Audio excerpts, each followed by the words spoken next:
मैं हूं अभय कुमार। आप देख रहे हैं अपना खास कार्यक्रम बिहार समाचार। बिहार समाचार में खबरें, बिहार की बातें, बिहार की देश दुनिया की तमाम खबरें जिसे आपको जानना जरूरी है। बिहार समाचार में हम खबर लेते हैं सत्ता के गलियारों से, पंचायत के गलियों से और गांव के चौपालों से, जो कहीं न कहीं आपके जीवन को प्रभावित करता है। तो बिहार समाचार में ले रहे हैं कैबिनेट की बैठक में कौन कौन से निर्णय लिए गए हैं। नौकरियों की आई है बहार और दो तरह की नौकरियों के लेकर, जहां नर्स बहाली को लेकर अपडेट आया है, वहीं शिक्षक बहाली को लेकर अपडेट आया है। तो मंगलवार को हुए कैबिनेट की बैठक में नीतीश सरकार ने लिए हैं अहम फैसले। कई फैसलों पर लगी है मुहर।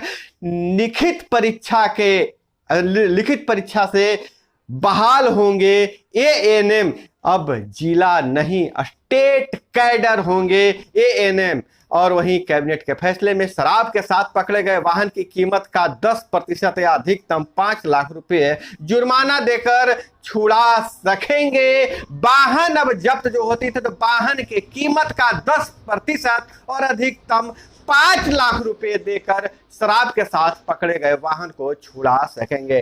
कहीं न कहीं सरकार राजस्व उगाही के लिए एक नई व्यवस्था कर रही है। गृह कारा विभाग में 238 अतिरिक्त लिपिक पद की बहाली के लिए मुहर लगा है। वहीं मद्य निषेध सिपाही कोटे में 118 पदों की भी स्वीकृति मिली है। दरभंगा और पूर्णिया हवाई अड्डे पर हुए एमओयू को मिली है मंजूरी।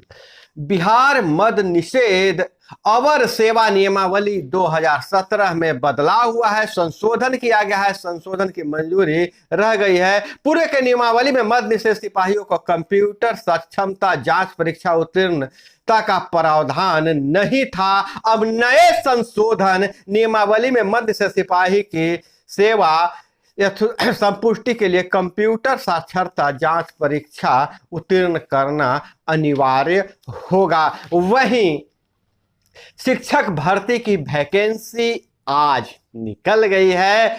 आवेदन से पूर्व 15 दिन सर्टिफिकेट तैयार करने का मिलेगा मौका। शिक्षक भर्ती परीक्षा में मुख्य पेपर 120 अंकों का होगा, जिसमें 80 संबंधित विषय से और 40 अंक सामान्य ज्ञान से। नेगेटिव मार्किंग भी होगी, लेकिन क्वालिफाइंग पेपर में नेगेटिव मार्किंग नहीं रहेगी। कुल अंक 120। समय मिलेगा 2 घंटा। परीक्षा की प्रक्रिया जो होगी वह सभी वस्तुनिष्ठ प्रश्न होंगे, लेकिन उससे पहले उन्हें पात्रता परीक्षा देना होगा, एक क्वालिफाइंग पेपर देना होगा जिसमें भाषा की परीक्षा होगी। और वहीं अगर हम बात करें कि 6 लाख से कम अभ्यर्थी होने पर एक शिफ्ट में परीक्षा होगी, वहीं 6 लाख से 4 लाख या 6 लाख हो जाते हैं, 6 लाख से ज़्यादा होते हैं, 4 लाख और ज़्यादा हो जाते हैं, तो डबल शिफ्ट में परीक्षा होगी। और वहीं अगर बात करें तो क्वालिफाइंग का अंक निर्धारित कर दिया गया है। प्राथमिक, माध्यमिक और उच्च माध्यमिक तीनों श्रेणी के परीक्षाओं में वस्तुनिष्ठ प्रश्न होंगे।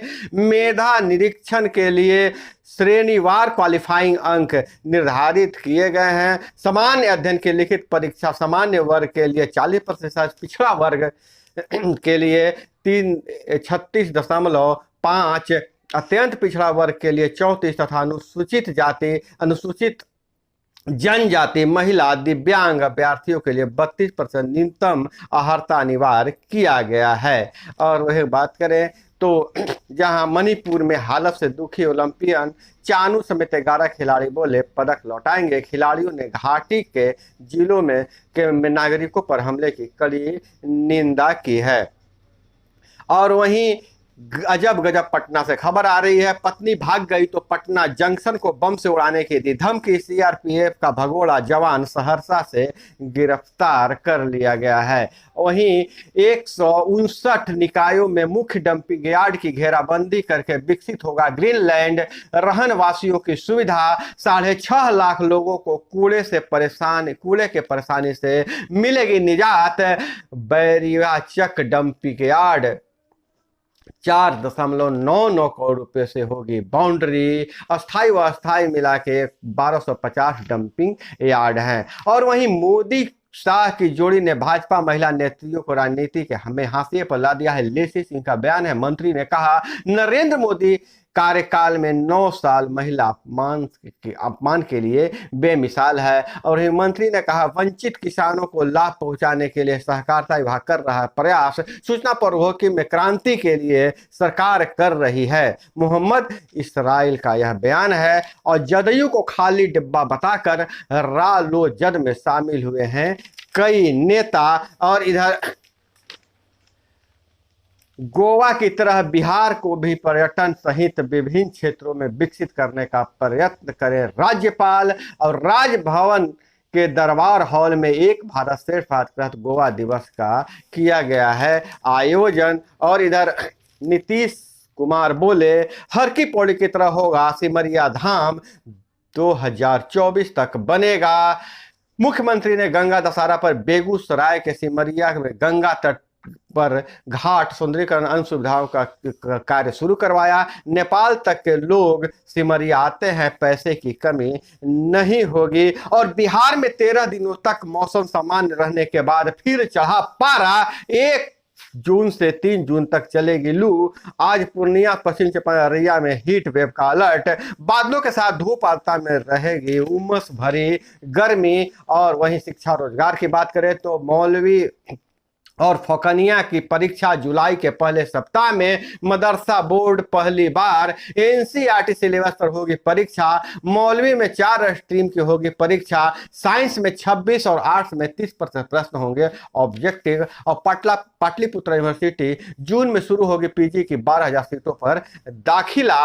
और इधर मई में इलेक्ट्रॉनिक दोपहिया की बिक्री 12% घटी, अप्रैल में 24% घटी थी। और वहीं खुलासा हुआ है, साली के साथ अवैध संबंध, विरोध करने पर पत्नी की गोली मारकर हत्या। एसपी ने कहा, साली के बेटे को सारी संपत्ति देने की थी प्लानिंग। मुंगेर के धरहरा में एएनएम पद पर कार्यरत थी सुधा श्री, जिसकी हत्या हुई। हत्या मामले में गोतिया को फंसाना चाहता था आरोपित पति, बहन और उसका बेटा गिरफ्तार। साली के बेटा को साथ रखता था आरोपी राजेंद्र। और कोसी अभिशाप नहीं, यहाँ के लोगों के लिए वरदान है, डॉक्टर राजेंद्र का बयान है। पटना से पहुंची जांच टीम ने कहा, स्कूल प्रशासन की लापरवाही से हुई घटना। एमडीएम में छिपकली गिरने का है मामला। और यूक्रेन ने मॉस्को पर ड्रोन से हमला कर पुतिन को चौंकाया। इमारतें खाली कराई गई। दूसरे युद्ध के बाद, नाजी आक्रमण के बाद मॉस्को पर सबसे बड़ा हमला हुआ है। डीआईए से सोशल मीडिया पर लगाम तय होंगे कायदे। डिजिटल इंडिया एक्ट का ड्राफ्ट जून से पहले हफ्ते में सोशल मीडिया दिग्गजों को इंटरमीडिएटरी का दर्जा शर्तों के साथ दिया जाएगा। वहीं चीन में महंगाई की मार है, नौकरियां छोटेरा लगा रहे लोग, आधा वेतन घर के किराए में दे रहे हैं। लॉकडाउन खत्म होने के बाद भी अर्थव्यवस्था ठीक नहीं है। और कश्मीर में 3 दशक के आतंक के बाद घाटी में लौटी नाइट लाइफ। देर रात तक जम्मू कश्मीर में लोग घर से बाहर घूम रहे हैं। तो दोस्तों, यह थी वो तमाम खबरें जिसे आपको जानना जरूरी था। इसी तरह से खबरों के लिए जुड़े रहे हमारे साथ। चैनल पे नए हैं तो चैनल को सब्सक्राइब कर लीजिए। वीडियो पसंद आए तो एक लाइक जरूर कीजिएगा। मिलते हैं अगले वीडियो में। जय हिंद, वंदे मातरम।